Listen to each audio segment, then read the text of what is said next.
parent for more than 2 minutes, you'll know that your little angel isn't always a little angel. You think a girl can't flip out? Well, you're wrong. My flexi cast. As kids grow, they need your help in learning things like regulating emotions, focusing on tasks, and remembering instructions. Sounds like me. These are known as executive functioning skills. In her new book, counsellor Rebekah Ballagh offers parents a guide to help teach kids those vital skills in a fun way through an interactive story about a day in the life of a young girl named Flo. Rebekah Ballagh joins us now from Nelson, fins up for the Tasman Mako. Rebekah, how does this book help kids with things like focusing and regulating emotions?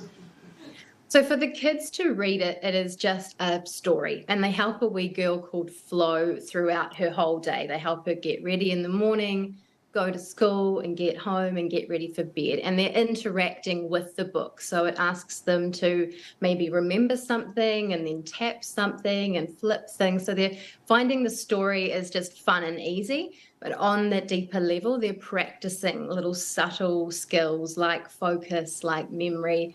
And in the back of the book, there's lots of little tips and tricks for parents and caregivers to help their kids develop these things. We can also just model and teach these skills ourselves directly.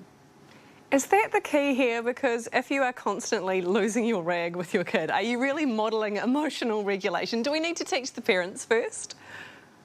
Yes, we absolutely have to do this for ourselves first. Like in our household, we've set up a calm corner. And so there's a beautiful posters and all sorts of emotional regulation games and feelings cards and things like that. So when my wee girl gets a bit upset, she might come to me and say, Mum, I need to do 5-finger breathing, or let's do hot chocolate breath, or can you come and sit in the calm corner with me, which is so cool to see because it's certainly not what a lot of us as adults have had in our life.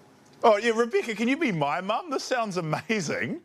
I have to ask, though, does your kid actually do this stuff? Because if it was me and my mum, I was a well-behaved kid, but I don't think I'd go to the calm corner. I don't think I'd do the 5-finger breathing and stuff like that. She actually does it. And the key for me is you practice in the calm to access in the chaos. So you teach them when things are fine, because if you try to teach them when they've flipped their lid, obviously they'll just scream at you to get out of their room. So if you teach them when things are going well, they do use it. And she's even said to me, she's seen me get flustered at times and she'll say, Mum, I think we maybe should do some 5-finger breathing or something. So that's, patronising and cute. Can I, while we're in this calm space, can I ask what is 5-finger breathing? 5-finger breathing is they inhale as they trace up a finger and then exhale as you trace down. So you're just slowly tracing up and down each finger, and it's just encouraging them to take those long exhales, just activates that part of the nervous system. Do you breathe the whole... Are you breathing in the whole time? Ryan's just holding his breath and pointing at his fingers. No, Ryan, no. Inhale as you trace up. This is harmful for children. Rebekah, we have a lot of work to do on 5-finger breathing, but thank you so much for giving us a little bit of your time. You're so welcome. Thank you for having me. Ryan, I'm worried about your basic skills here, man. This is for kids. You know what was the problem? I wasn't listening.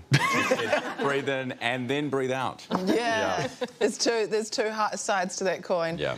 It's a lovely little book, and definitely check it out if you are working on these things with your little person. In fact, if you're not working on these things with your kids, then what? Yeah, I need this book because this sounds good for adults as well. Can I have a copy, please? Yeah, I think you need